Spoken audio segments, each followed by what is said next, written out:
Y ahora vamos a ver una introducción sobre la fisiología respiratoria. Y como ya mencioné anteriormente, esto es una introducción sobre todos los temas de fisiología de la respiración que vamos a abarcar en temas posteriores.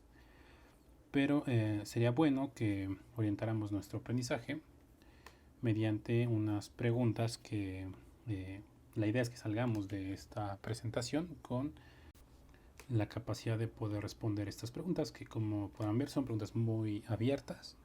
Entonces, mientras nosotros intentemos más explayarnos con la respuesta a estas preguntas, será una buena forma para poder orientar lo que deseamos aprender en esta presentación. Y la primera pregunta es cómo está compuesto el sistema respiratorio. Esto básicamente es una pregunta sobre anatomía, cosa de la cual no vamos a ahondar tanto, pero sí vamos a hablar de la manera en que se relaciona cada estructura con la fisiología de este sistema. La segunda pregunta sería cuáles son las funciones del sistema respiratorio. Y la tercera y última sería qué papel desempeñan estos distintos componentes del sistema respiratorio. Ahora, la forma muy general de responder a cuáles son las funciones del sistema respiratorio sería mediante estos tres conceptos. El primero, el cual es que una de las funciones va a ser el intercambio de gases entre la atmósfera y la sangre. Es decir, una de las finalidades es poder intercambiar, entre otros gases, oxígeno y CO2 de la atmósfera, es decir, del aire que está fuera de nuestro organismo, y intercambiarlo con esos gases que están dentro de la sangre. La otra función sería mantener la homeostasis del pH de la sangre. Hay que recordar que la regulación del pH sanguíneo no es exclusivamente de los pulmones, sino que intervienen otros tejidos o otros órganos como los riñones principalmente, pero sí que los pulmones tienen un papel importante en esta regulación del pH dentro de la sangre. Otra función sería la protección frente a patógenos inhalados y a las sustancias irritantes. Ya vamos a ver cómo es que esto funciona, pero bueno, vamos a ver también más adelante que hay ciertas células que están encargadas de poder combatir a estas células o virus que puedan entrar dentro de los pulmones, además de algunos otros mecanismos que puedan expulsar ciertos agentes que puedan ingresar a los pulmones y puedan irritarlos. La finalidad va a ser expulsar o eliminar estos agentes patógenos o agentes irritantes dentro de los pulmones. Y por último y cuarto sería la vocalización, es decir, el hecho de que nosotros podamos hablar, lo cual es nuestra principal forma de comunicación, y esto también es una función del sistema respiratorio. Entonces los temas posteriores van a ser encaminados a describir de forma más específica cómo es que todos estos mecanismos se llevan a cabo y para qué sirven y cuáles son cada uno de los mecanismos que están implicados en cada uno de ellos. Entonces, una de las principales funciones, como ya vimos, es el intercambio de gases entre la atmósfera y la sangre. Y en este esquema tenemos la forma más básica en que podríamos comprender este concepto. La unidad funcional del aparato respiratorio van a ser los alvéolos, el cual lo tenemos aquí. Es decir, solamente está representando uno de miles o tal vez millones de alvéolos que hay. Y también tenemos un solo capilar. Entonces, como habíamos dicho, el intercambio es entre la atmósfera, que cuando decimos la atmósfera nos referimos al aire ambiente, al aire que hay fuera de nuestro organismo. Y es un intercambio entre esta atmósfera con la sangre. Y aquí solamente tenemos un capilar. Entonces, este intercambio de gases se hace en este punto, entre el alvéolo y el capilar. ¿Qué gases se intercambian? Principalmente en cada inhalación, cuando nosotros respiramos e introducimos aire dentro de nuestros pulmones, vamos a introducir oxígeno para que este pase hacia el capilar y posteriormente hacia todo el sistema circulatorio, bueno, hacia la circulación menor específicamente. Y en cada exhalación, cuando nosotros expulsamos aire, sacamos el CO2, que es resultante como una forma de desecho de todas las células. Este CO2 va a salir hacia el capilar y posteriormente lo vamos a expulsar por las vías respiratorias. Entonces este intercambio entre CO2 y oxígeno se hace en esas estructuras, el alveolo y el capilar, mediante la membrana alveolo-capilar. ¿Y cuál es la finalidad de todo esto? Pues es llevar oxígeno hacia todas las células de todos los tejidos de nuestro organismo, mediante el sistema circulatorio. Entonces, aquí también podemos ver en el esquema cómo el sistema pulmonar está relacionado directamente con el sistema cardiovascular, mediante la circulación menor. Y una vez que pasa hacia la circulación mayor, va a llevar oxígeno hacia todos los tejidos del organismo. Y les digo, la idea principal o la finalidad es llevar oxígeno a todas las células de los tejidos, para que se lleve a cabo ahora la respiración celular. Posteriormente, los tejidos y las células van a producir CO2 como desecho, y este va a salir también hacia el sistema cardiovascular, va a regresar por nuestro sistema de venas y nuevamente se va a introducir a la circulación menor, para que ahora sí, como ya habíamos dicho, se pueda desechar este CO2 mediante el intercambio de gases con los capilares.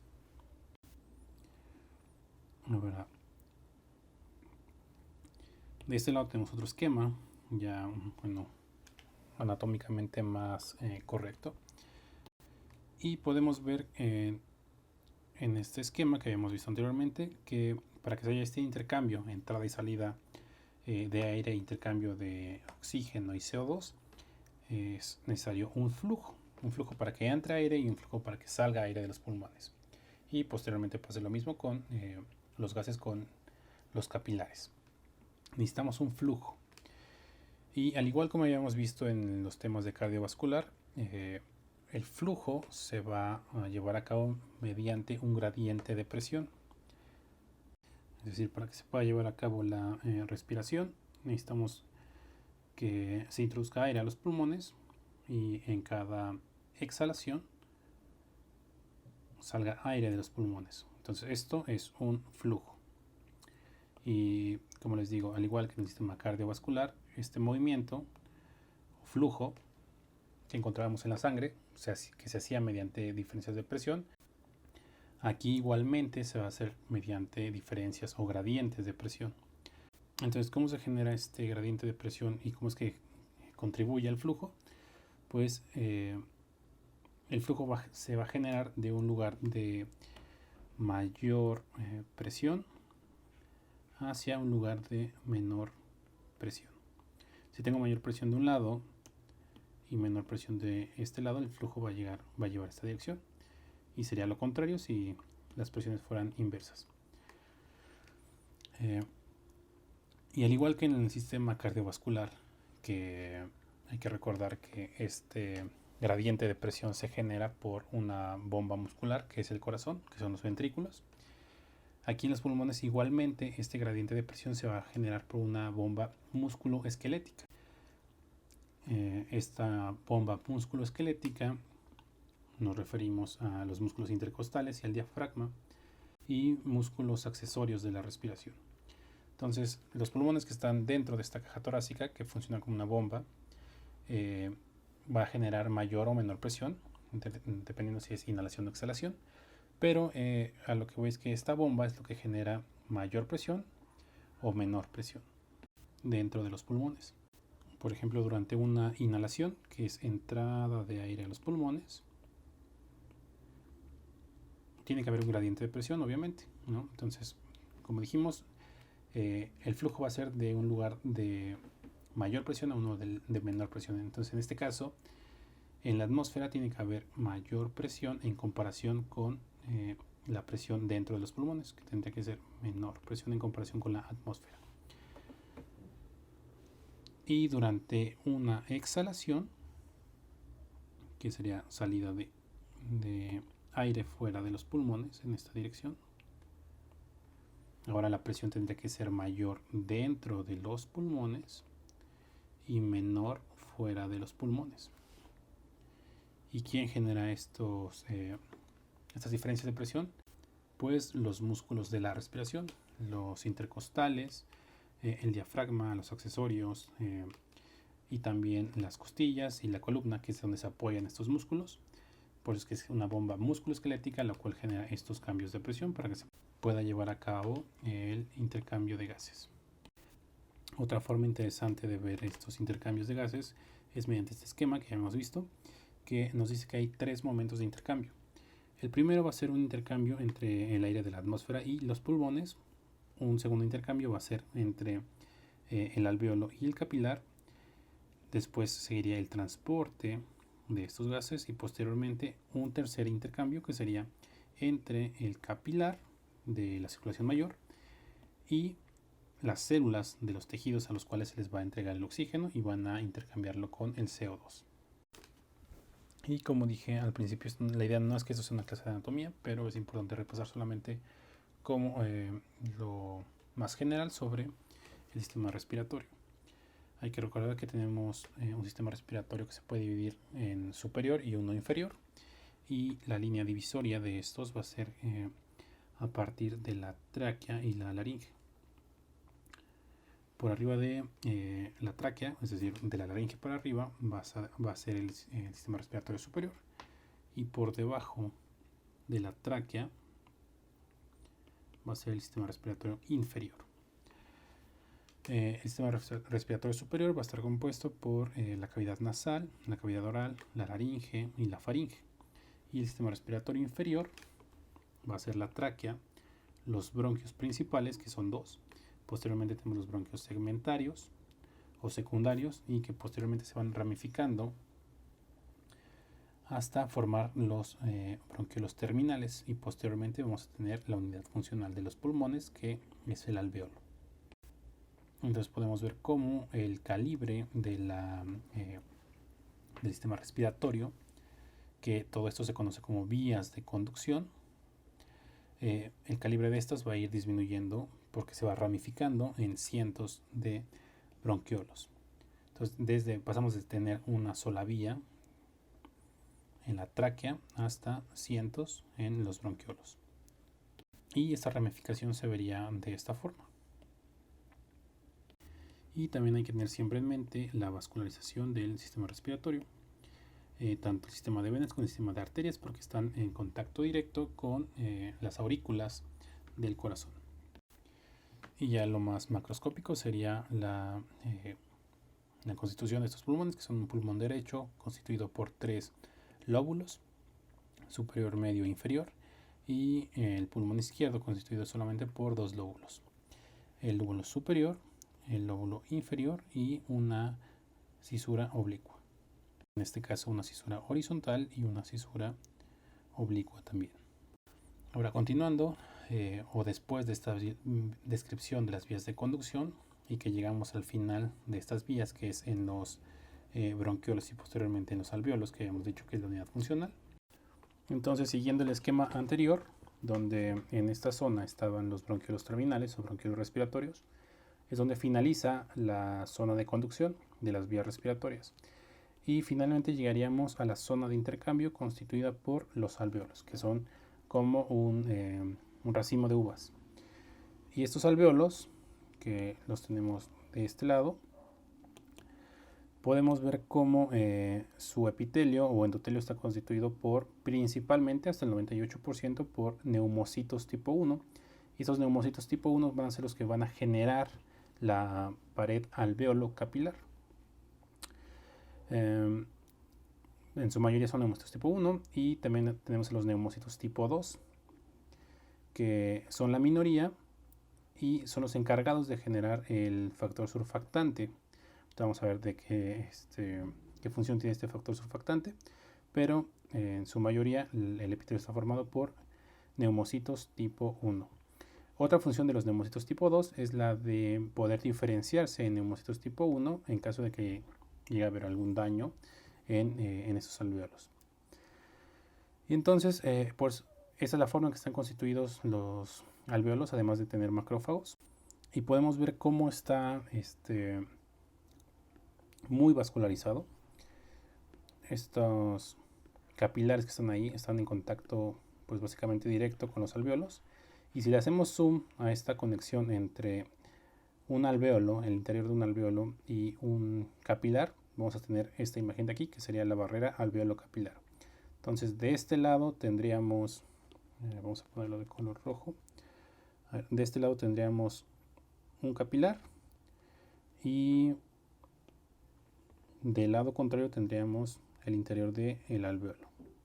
Entonces lo que divide el capilar con el alveolo es la barrera alveolo-capilar, que está constituida por una sola célula del lado de los alveolos, que sería un neumocito tipo 1, y del lado del capilar solamente sería la célula endotelial del capilar. Entonces solo son dos células las que forman la barrera alveolo-capilar. Por lo tanto es una zona muy delgada, lo cual va a permitir el intercambio de gases en esta porción. Y vemos como entre esta barrera hay una zona también muy delgada, que es el intersticio, o sea, es muy pequeño. Y ese intersticio está constituido por proteínas como la elastina y el colágeno.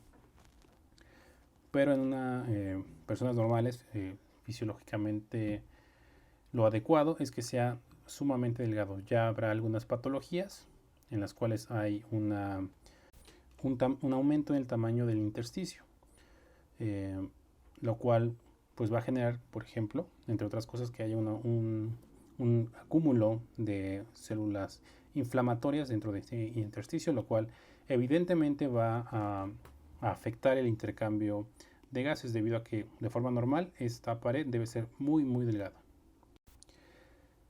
Y bueno, regresamos ahora a esta imagen. Este sería el intersticio en este caso. En el intersticio también va a haber fibroblastos, que son los que van a generar estas proteínas estructurales, que van a ser las encargadas de generar esta estructura y la propiedad elástica a los pulmones. Y dentro de estos alveolos vamos a tener un factor surfactante o líquido surfactante, que es producido, como ya dijimos, por los neumocitos tipo 2. Y la función de este surfactante es evitar la tensión superficial. Si no tuviéramos el factor surfactante, que sería en este caso la imagen del lado derecho, la imagen B, podemos ver cómo cuando entra aire en una inspiración a los alveolos, pues estos se van a expandir. La entrada de aire, un aumento de presión dentro del alveolo, pues va a generar de manera natural que se expandan estos alveolos, justo como un globo, ¿no? Si soplamos dentro de un globo, se va a expandir. Pero durante la exhalación, durante la salida de aire fuera de los alveolos hacia esta dirección, ¿qué va a pasar con las paredes que constituyen el alveolo? Pues van a colapsar.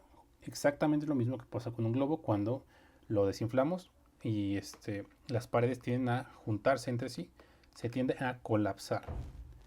Entonces, esto pasa de manera normal, pues no, esto es gracias a el factor surfactante, que cuando entra aire,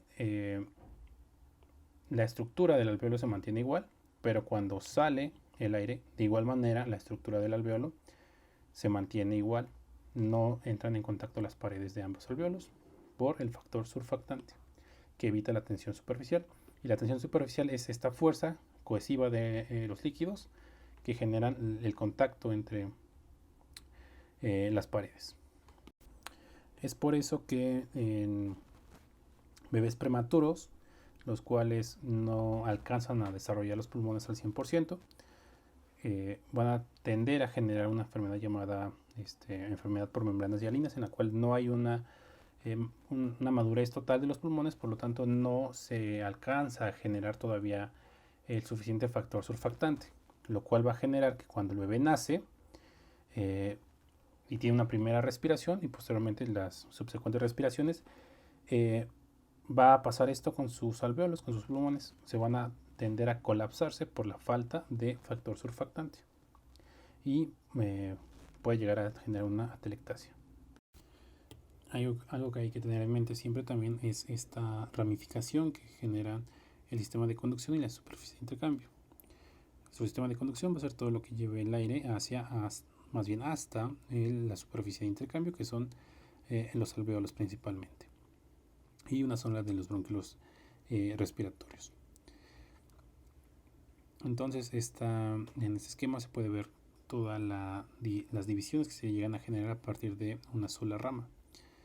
Entonces empezamos con la tráquea, que no se divide hasta los bronquios primarios, donde son solamente un bronquio izquierdo y un bronquio derecho. Posteriormente se va subdividiendo cada una de estas estructuras hasta llegar a los bronquiolos terminales, bronquiolos respiratorios y los alvéolos principalmente. Y algo que es importante también es el diámetro que tiene cada uno de ellos. Mientras más se va ramificando, el diámetro va, o la luz de estas estructuras se va haciendo más pequeña. Es decir, pasamos desde 10 a 15 milímetros en los bronquiolos primarios hasta 0.3 milímetros en los alvéolos. Pero si comparamos, es decir, evidentemente los alvéolos son mucho más pequeños que los bronquiolos primarios, pero el hecho de que los alvéolos tengan un área de superficie transversal mayor, es decir, si sumamos todos los alvéolos uno al lado de otro, generan un área de superficie transversal, es decir, la sumatoria de su superficie de todos los alvéolos generan esa superficie transversal. Entonces, comparado su superficie con la de los bronquios, va a ser más grande la de los alvéolos. ¿Cuánto? Pues algunos libros dicen que hasta el tamaño de la extensión de una cancha de tenis, en comparación con la de los bronquiolos o la tráquea. Y en nuestro sistema de conducción del aire, del sistema respiratorio, tenemos un epitelio muy particular, el cual está constituido principalmente por dos tipos de células. Células ciliadas, es decir, que tienen cilios y que en este caso son de color amarillo, y células caliciformes. Y recubriendo estas vías de conducción, vamos a tener una capa de moco. Este moco va a ser producido por las células caliciformes, que son las de color amarillo. Y la función de este moco va a ser la de atrapar partículas mayores a 2 micras, así como virus o bacterias. Entonces estas se van a quedar atrapadas en este moco que está recubriendo a las vías de conducción. Y adicionado a este moco que está de color amarillo, también tenemos una capa de solución salina, es decir, va a estar constituido por agua, por sodio y por cloro. Y esta solución salina es producida por las células ciliadas. Y es fundamental para el movimiento mucociliar. En este caso, los cilios de las células ciliadas van a generar un movimiento como de cepillado, siempre hacia una sola dirección, que sería hacia arriba.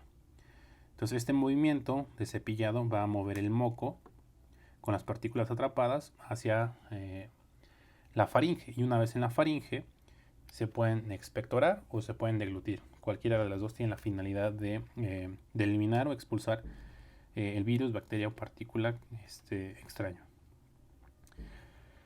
Para esto, les comento, es fundamental la participación de la solución salina.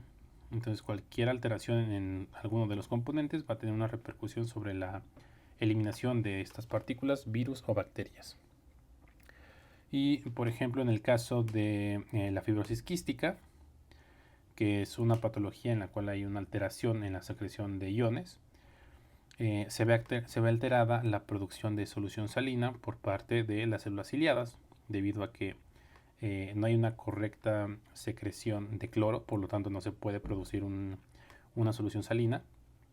Entonces el movimiento mucociliar no va a ser el adecuado. Por lo tanto, a pesar de que el moco cumplirá su función de atrapar estas partículas, virus o bacterias, no se va a poder generar la expectoración o la deglución, porque no va a haber un movimiento adecuado hacia arriba en dirección a la faringe. Por lo tanto, esto permitirá o generará un ambiente adecuado para una colonización de las bacterias.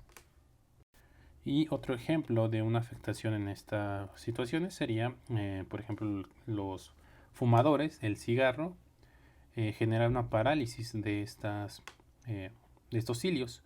Por lo tanto, a pesar de que el moco cumpla su función, los cilios no van a poder barrer el moco hacia la faringe. Por lo tanto, las partículas se van a quedar en esa zona sin ser expulsadas, y lo cual va a generar una tos crónica refleja, porque no se puede eliminar el agente externo. Las vías de conducción, además de tener la principal función de llevar el aire hacia la zona de intercambio, también tienen un papel importante en la preparación de ese aire para que se lleve a cabo de forma adecuada el intercambio gaseoso. O también se le puede conocer como acondicionamiento.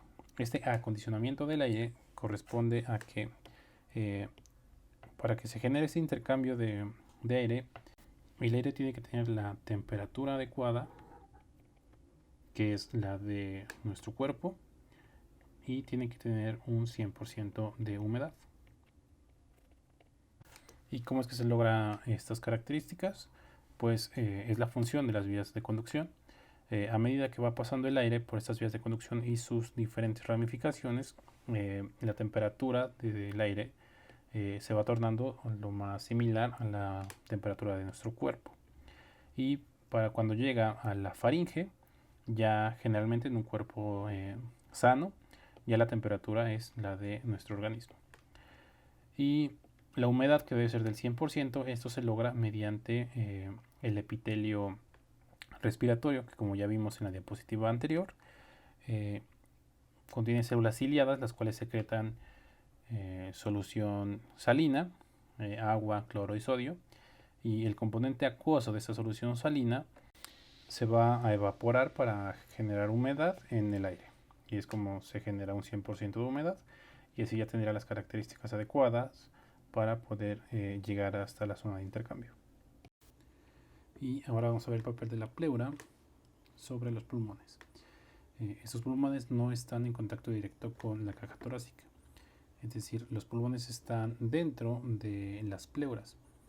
Y una forma de entender cómo funcionan las pleuras es si nosotros envolviéramos nuestro puño con un globo, como en esta imagen, suponiendo que el puño es cada pulmón. Entonces, si envolvemos el puño con el globo, esto generaría dos superficies, una que está en contacto directo con el pulmón, en este caso el puño, y una que está en contacto directo con el exterior, que sería la caja torácica. Y esto genera las dos pleuras, la pleura visceral, la que está en contacto con el pulmón, y la pleura parietal, la que está en contacto directo con la caja torácica. Y el espacio que hay entre cada pleura es la cavidad pleurítica, que está llena de líquido, alrededor de 25-30 mililitros de líquido pleural. Y la función de las pleuras es que los pulmones se puedan mover libremente dentro de la caja torácica. Esto mediante la cohesión que genera el líquido pleural que está dentro de las pleuras. Esto funciona como si dos vidrios estuvieran pegados por agua, es decir, estos vidrios que tienen agua entre un espacio y otro se pueden mover en todas direcciones, pero no se pueden despegar uno del otro. Eso es lo que pasa exactamente con las pleuras. Se pueden mover en todas direcciones, pero no se pueden despegar. Entonces su función es que los pulmones estén en contacto directo con la caja torácica, pero que a la vez que esto sucede también se puedan mover libremente dentro de ella, gracias a la fuerza de cohesión que genera el líquido pleural. Y finalmente aquí sería bueno hacer una comparación de cuál es la función que tiene el líquido pleural con la función que tiene el líquido surfactante o el factor surfactante.